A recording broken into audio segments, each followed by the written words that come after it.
hari ini Tuhan. Terima kasih untuk segala kebaikan, kemurahan Tuhan yang kami kecap hari lepas hari Tuhan. Terima kasih Bapa untuk pertolongan Tuhan. Terima kasih Tuhan karena Kau terus berbicara juga buat kami. Kau menegur kami, Kau meneguhkan kami, Engkau mengajar kami ya Bapa. Biarlah kami semakin hari menjadi serupa dengan Engkau Tuhan, di dalam cara pikir kami, cara pandang kami, cara kami bertindak, cara kami mengambil keputusan. Tolong kami Tuhan, biarlah kami semakin hari semakin menjadi dewasa di dalam Engkau Tuhan. Terima kasih Bapak, Kau sumber kekuatan kami, sumber pengharapan kami. Dan pengharapan kami di dalam Engkau tidak pernah mengecewakan. Terpujilah namamu Bapak. Pagi hari ini pakai mulut lidah hamba-Mu untuk menyampaikan apa yang menjadi isi hati Tuhan. Urapi hamba-Mu Tuhan, dan urapi setiap hati kami, telinga kami untuk mendengar dan menangkapnya Tuhan. Apa yang menjadi pesan Tuhan buat kami di minggu ini. Terpujilah namamu ya Bapa, di dalam nama Yesus kami sudah berdoa, haleluya, amin. Ya, shalom, selamat pagi. Ya, pesan Tuhan buat kita diambil dari Wahyu 3 ayat yang ke-7. Mari kita baca sama-sama Wahyu 3 ayat yang ke-7. Tuhan berkuasa membuka dan menutup pintu. Dan tuliskanlah kepada malaikat-malaikat di Philadelphia, inilah firman dari yang kudus, yang benar, yang memegang kunci Daud. Apabila ia membuka, tidak ada orang yang dapat menutup, dan apabila ia menutup, tidak ada yang dapat membuka. Nah, ini yang menjadi pesan Tuhan buat kita. Jadi gini loh saudara, bahwa kita hidup di dunia ini di dunia yang selalu mengalami perubahan, ya, perubahan di dalam tumbuhan dari benih, bertumbuh menjadi besar dan berbuah. Demikian juga manusia mengalami perubahan dari kecil, dari bayi terus bisa jadi besar. Dari sekolah, SD, SMP, SMA, kuliah, menikah, itu kan sebuah perubahan, ya. Nah, itu tapi juga perubahan nggak selalu berbicara tentang hal-hal yang baik, yang bagus-bagus aja ya. Kalau kita baca di Pengkhotbah kan, Pengkhotbah juga bilang bahwa hidup itu ada musimnya kan. Kadang-kadang menabur, kadang-kadang menuai, juga ada saat menangis, ada saat tertawa. Jadi ada di dalam kehidupan kita itu mengalami banyak perubahan. Ada waktu siang, malam. Ada kadang-kadang di negara-negara yang lain pun ada yang namanya 4 musim, pergantian musim. Nah, itu sesuatu yang terus berubah. Nah, juga di dalam kehidupan kan tadi saya bilang nggak selalu perubahan itu sesuatu yang baik ya. Kadang-kadang perubahan itu terjadi malah bukan yang baik. Nah, ketika COVID datang, ini kan terjadi sesuatu perubahan yang kita nggak pernah bayangkan sebelumnya. Ada perubahan terjadi dengan adanya COVID ini. Orang-orang yang tadinya punya usaha bisa kehilangan usaha. Orang-orang yang tadinya bekerja bisa akhirnya dikeluarin dari pekerjaannya. Nah, ini jam-jam sekolah orang-orang anak-anak yang tadinya sekolah ada waktunya terus akhirnya sekolah di rumah. Ini kan sesuatu yang terjadi perubahan dalam hidup. Nah, yang berdampak adalah gini.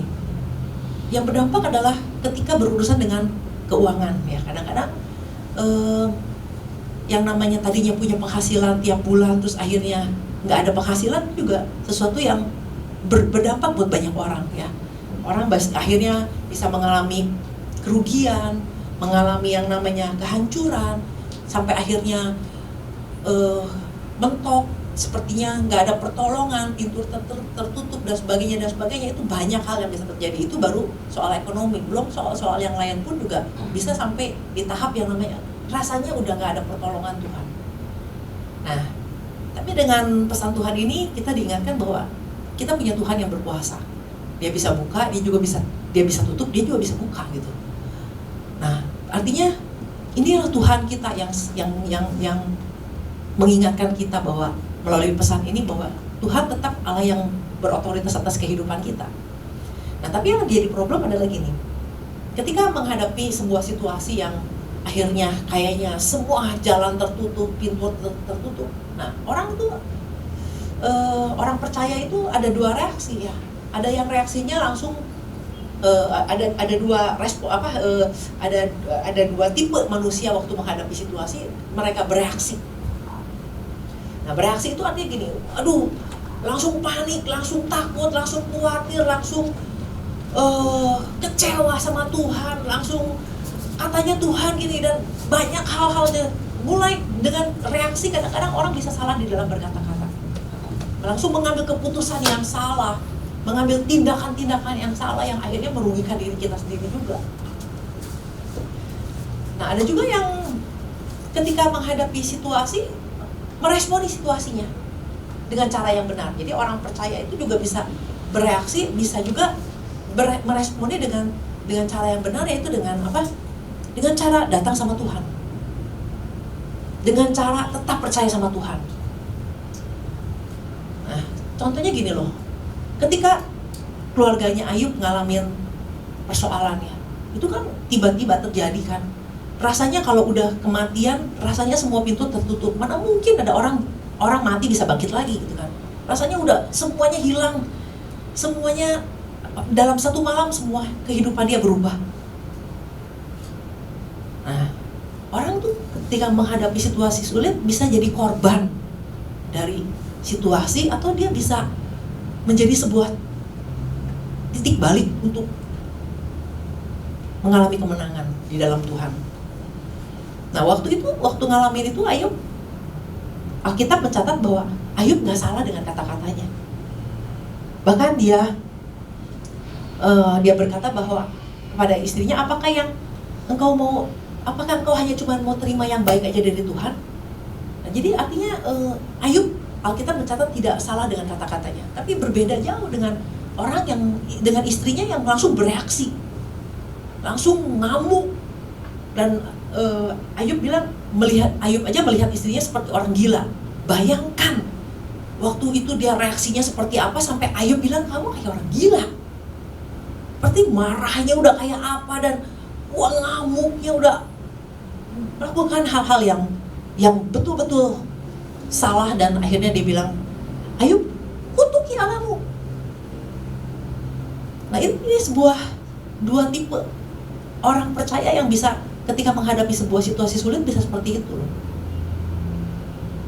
Nah, ketika orang ngalamin langsung bereaksi, orang akan sulit dengar, terima, ingat janji Tuhan. Dia lupa dia punya Allah yang berkuasa. Dia lupa dia punya Allah yang bisa tutup buka pintu. Nah, demikian juga kalau kita lihat apa yang terjadi dalam Daud ya. Daud waktu kita udah hafal banget cerita tentang Siklag ini. Nah, waktu mereka pulang dari peperangan, ngelihat di dalam keluarganya kehilangan istri, anak, dan semuanya gitu. Nah, waktu itu Daud pun sempat nangis gitu loh. Tapi setelah nangis, dia mengambil keputusan yang tepat. Dia datang cari Tuhan. Dia menguatkan kekuatannya ke Tuhan. Nah, beda sama orang-orang yang lain. Orang-orangnya dia waktu ngadepin itu nangis sama Daud. Tapi apa yang dia mulai bereaksi? Dia mereka ngambil batu, mau lemparin Daud dengan batu, mau bunuh Daud dengan batu. Nah, ini yang namanya reaksi itu loh. Nah, orang yang bereaksi ini nggak bisa dengar suara Tuhan, nggak bisa mengambil keputusan yang tepat. Dan akhirnya ketika mengambil keputusan yang salah, bahkan mengambil keputusan yang permanen. Udahlah, gue cerai aja deh. Udahlah, gue nggak ikut Tuhan lagi. Udahlah. Nah, itu keputusan permanen. Nah, padahal gini loh, kalau yang namanya terjadi sebuah perubahan dalam hidup kita, COVID itu kan sementara menurut saya. Apapun yang terjadi di dalam muka bumi itu semuanya ada musimnya. Artinya nggak ada yang permanen, semuanya bisa berubah lagi. Tapi keputusan yang permanen itu sangat merugikan kita. Udah keluar dari gereja, udah gak ikut Tuhan-Tuhanan lagi, keluar gak mau pelayanan lagi. Nah, itu keputusan permanen yang akhirnya bisa merugikan kita sendiri. Nah, tapi kita diingatkan bahwa marilah kita meresponi, jadi orang yang meresponi situasi. Nah, kita juga ingat kisah tentang perempuan yang pendarahan 12 tahun. Waktu itu kan dia udah mentok kan. Dia pergi ke semua tabib. Dia pergi dan sampai uangnya udah habis. Udah mentok lah. Sembuh nggak? nggak sembuh. Dan waktu itu saya membayangkan gini, saya pernah ada di posisi yang perdarahan. Yang namanya perdarahan itu gini loh, begitu kita bergerak sedikit aja, itu bukannya cuma tetesan-tetesan yang keluar, tapi aliran-aliran darah yang keluar. Bayangkan, dia udah pergi ke sana sini dengan aliran darah yang terus mengalir. Gak gampang untuk hidupnya dia. Nah, tapi yang luar biasa bahwa dia tidak reaktif, tapi dia responsif. Dia lihat, kalau dia reaktif, dia marah, dia kecewa, dia sakit hati, dia putus asa, dia gak akan pernah bisa dengar waktu Tuhan datang ke kota itu. Nah, karena dia orang yang bisa meresponi situasi, akhirnya gini loh, waktu dia sedih, waktu dia nangis, waktu dia lalu dia sempat dia bisa dengar Yesus datang ke kota dia. Nah, jadi orang yang meresponi situasi dengan benar itu sangat mudah untuk bisa dengar arahan, bisa dengar mau dibawa kemana. Waktu mereka dia, apalagi yang lebih bagus lagi kalau datang sama Tuhan dan duduk di kaki Tuhan dan dengar apa yang Tuhan mau untuk dilakukan. Nah, akhirnya apa? Akhirnya perempuan ini kan, wah, dalam kondisi yang dia seperti itu, dia tetap datang cari Tuhan dan akhirnya menang. Nah, jadi orang-orang yang ketika Tuhan kasih pesan ini gini loh, Tuhan ingatkan kita tentang pintu yang Tuhan bisa buka, Tuhan bisa tutup. Nah, tapi kalau kita di dalam kitanya udah bereaksi, maka pesan ini menjadi sia-sia. Gak mungkin lah, udah kayak gini, gak mungkin. Ada kemarahan, ada kejengkelan, kecewa sama Tuhan. Tapi kalau kita menjadi orang-orang yang meresponi setiap situasi bahwa, nah, kenapa orang bisa meresponi dengan cara yang benar? Karena dia kenal Allahnya. Daud, kenapa dia datang sama Tuhan dan dia tanya Tuhan, dia menguatkan iman sama Tuhan, dia kenal Tuhannya. Nah, jadi orang-orang yang akhirnya bereaksi adalah orang-orang yang nggak kenal Tuhan. Udah nggak ada harapan di dalam Tuhan. Padahal janji Tuhan apa? Pengharapan di dalam Tuhan tidak pernah mengecewakan. Kita tahu Tuhan itu berkuasa untuk, orang itu selalu berkuasa untuk apa? Untuk bikin mujizat, untuk untuk memberkati. Kita lupa Tuhan juga berkuasa untuk buka tutup pintu. Dan oleh karena itu dari pesan ini Tuhan ingatkan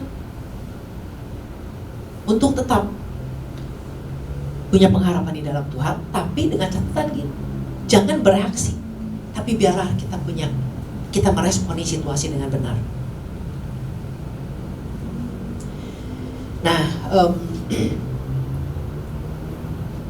meresponi dengan benar tuh bukannya kayak gini.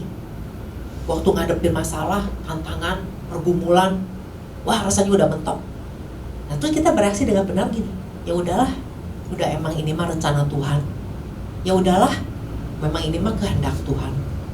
Ini memang Tuhan izinkan proses buat saya. Nah, kalau kita reaksinya seperti ini, kelihatannya bagus, kelihatannya benar, kelihatannya orang baik banget nih, orang rohani banget, tapi gak ada solusi. Cuma segitu aja. Itu mah cuma bahasa gini, pasrahnya orang Kristen. Cuman gak ngamuk aja gitu. Dia coba udahlah, memang udah kehendak Tuhan. Itu kan pasrahnya orang Kristen. Tapi pertanyaannya gini, yakin itu kehendak Tuhan? Kalau dibalikin nanya, yakin itu kehendak Tuhan? Yakin itu maunya Tuhan? Yakin itu proses dari Tuhan? Nah, kalau kita ditanya gitu, kayaknya sih iya itu proses dari Tuhan. Kan kita gak yakin juga. Kan kita gak pernah dengar pernyataan dari Tuhan. Kita gak pernah dengar Tuhan yang ngomong sama kita. Nah, itu kan cuma kita menghibur diri. Tapi apakah ada perubahan? Apakah ada solusi? Apakah ada sesuatu yang akhirnya kita mengalami kemenangan? Belum tentu. Nah, jadi respon yang benar adalah gini loh. Ketika kita mentok, ketika ada situasi yang betul-betul sulit, datang sama Tuhan. Bukan curhat sama Tuhan, tapi menantikan jawaban Tuhan. Sampai Tuhan kasih jawaban sama kita. Nah, itu ternyata gini loh. dapetin jawaban dari Tuhan itu ternyata gak gampang. Gak datang sekali datang kita dapat jawaban. Tergantung dari hubungan. Makanya terus kita diingatkan seberapa kita punya hubungan sama Tuhan. Jadi jangan waktu ada masalah kita datang sama Tuhan, baru kita sungguh-sungguh sama Tuhan. Nah ini kan untuk bisa dengar suara Tuhan kan itu kan sebuah hal yang terus menerus kita lakukan sampai kita kenal itu suara Tuhan. Nah kalau sampai Tuhan bilang ada pintu yang Tuhan mau bukakan, persoalannya gini, kita tahu nih ada pintu yang dibukakan. Tiba-tiba waktu kita bertekun berdoa, terus tiba-tiba ada 5 pintu yang kelihatannya dibuka nih. Ada kesempatan yang dibukakan. Nah kita tahu dari mana pintu itu? Dari Tuhan. Karena pada saat kita datang sama Tuhan, kita minta sama Tuhan, iblis juga tahu. Misalnya kita minta jodoh, Tuhan pengen jodoh nih. Tuhan sediain jodoh, ada Tuhan sediain. Tapi iblis pun juga nawarin. Nah yang mana nih? Dua-duanya masuk kriteria. Nah, makanya gini loh. Jadi untuk saat ini ketika Tuhan ingatkan tentang pesan ini, kita udah nggak bisa pakai yang namanya standar gini. Yang kalau lancar pasti dari Tuhan. Belum tentu. Iblis juga kalau mau jebak kita, dia bikin semuanya jadi lancar. Apalagi, wah damai sejahtera nih. Kalau damai sejahtera pasti dari Tuhan. Itu udah nggak bisa lagi pakai yang damai sejahtera. Udah, makanya saya kemarin ini pada bilang di konser saya, kalau nggak salah saya ngomong sama seseorang, pembunuh berantai yang doyan ngebunuh. Awal-awal dia ngebunuh dia deg-degan loh, nggak ada damai sejahtera. Tapi ketika dia terus bunuh, dia pembunuh yang 10 udah damai sejahtera. Bahkan waktu dia mutilasi kayaknya udah damai sejahtera banget, damai sejahtera maksudnya. Jadi apakah damai sejahtera bisa dipakai sebagai indikasi? Nggak bisa. Nah, jadi tetap adalah yang kita kemarin diingatkan bahwa seberapa sehatkah rohani kita, seberapa kita membangun hubungan kita sama Tuhan, itu yang akan menentukan kita bisa tahu waktu Tuhan, kita bisa tahu pintu yang mana yang Tuhan mau bukakan. Kita tahu, maksudnya orang yang terus bergaul sama Tuhan, dia punya kemampuan untuk membedakan ini yang dari Tuhan, ini bukan dari Tuhan. Jadi ini sesuatu yang betul-betul, inilah saat yang sebenarnya waktu Tuhan kasih pesan ini adalah saat dimana kita adalah orang-orang yang harus lebih lagi meningkat di dalam kita membangun hubungan dengan Tuhan. Jadi udah nggak bisa sekedarnya, tapi betul-betul harus punya satu komitmen, satu kerinduan, satu usaha yang sungguh bahwa saya mau datang cari Tuhan dan sampai dengar suara Tuhan. Kalau kita lihat kisahnya Daud, dia ngalamin kemenangan. Dia tanya Tuhan. Lalu ada di ayatnya lagi, lalu dia tanya lagi Tuhan. Jadi inilah yang saat ini yang sering kita yang akhirnya jadi pandangan yang salah adalah gini loh. Doa itu adalah tempat curhat. Sebenarnya bukan tempat curhat, tempat kita dapat jawaban dari Tuhan. Bukan rasanya mah Tuhan bicara sama saya. Itu masih bisa salah karena rasanya loh. Ini kalau kita udah lihat, udah dengar, udah betul-betul nyata gitu, orang bilang yakin nggak? Yakin. Tapi kok jalannya kayaknya nggak mulus nih, nggak lancar, tapi yakin itu dari Tuhan. Nah itu sampai seperti itu. Nah ini yang akhirnya kita anak-anak Tuhan harus dibawa ke dalam satu peningkatan yang lebih lagi. Kalau kita cuma ya ini kehendak Tuhan, ini rencana Tuhan, ini proses dari Tuhan, kita mandek di situ. Nah, sedangkan rencana Tuhan adalah gitu, from glory to glory. Artinya Tuhan mau kita bukan jadi ekor, tapi Tuhan mau bawa kita makin hari makin naik. Nah, jadi udah nggak ada lagi yang namanya trial and error. Coba-coba, itu salah, apa-apalah. Nah kalau coba-coba dan salah, kadang-kadang kita berani coba-coba dan salah, kenapa? Karena kita masih punya duit, masih punya cadangan. Ya udahlah, rugi ya udah, masih ada. Tapi kalau orang yang cuma punya segitu-gitunya, trial dan error, nah itu yang bikin orang jadi akhirnya mentok, putus asa. Jadi walaupun saat ini mungkin kita masih punya cadangan-cadangan yang lain, tapi Tuhan ingatkan kita melalui pesan Tuhan ini buat saya gitu ya, bahwa inilah saatnya untuk lebih bangkit lagi, untuk sampai dengar suara Tuhan. Apa yang Tuhan mau untuk kita lakukan, next step.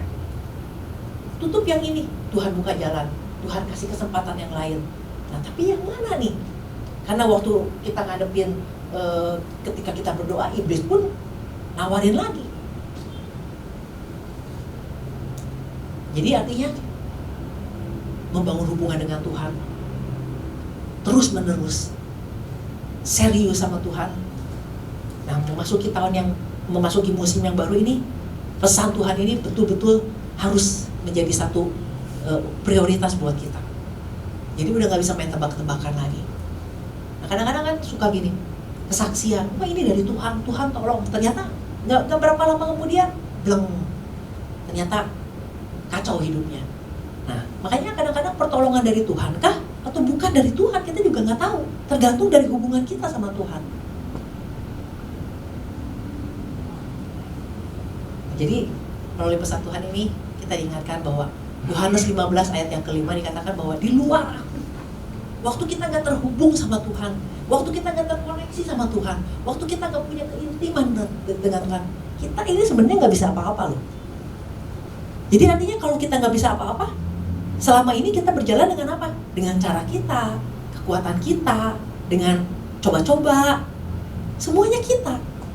Tuhan udah bilang, di luar aku, tanpa aku, tidak terkoneksi sama aku, tidak, ketika engkau jauh dari aku, ketika kamu terputus dari keterhubungan, kesatuan dengan aku, kamu gak bisa berbuat apa-apa. Jadi gini loh, segala sesuatu yang terjadi dalam hidup kita, kalau kita mau jujur, sebenarnya karena kita nggak dengar suara Tuhan. Sebenarnya karena kita sebenarnya karena kita jauh dari Tuhan. Kita nggak mengandalkan Tuhan, kita pakai kekuatan Tuhan, betul nggak? Karena janji Tuhan kan. Rancangan Tuhan itu sebenarnya bukan rancangan kecelakaan, tapi rancangan damai sejahtera. Rancangan kecelakaan itu artinya penderitaan, nasib malang, malapetaka, menyusahkan, pahit, jelek, buruk. Sebenarnya Tuhan nggak pernah merencanakan itu. Kalau sampai terjadi itu karena kita nggak tanya-tanya sama Tuhan. Sedangkan kita sebenarnya kan didesain untuk menjadi orang-orang yang nggak bisa lepas sama pokok anggur. Karena kita ini carang, kita ini cuma carang. Nah tapi ini si carang ini mau jalan sendiri. Lama-lama kan waktu terputus sama pokoknya kan, carang lama-lama kering loh. Kering kerontang. Nggak bisa apa-apa, nggak bisa menghasilkan buah sama sekali.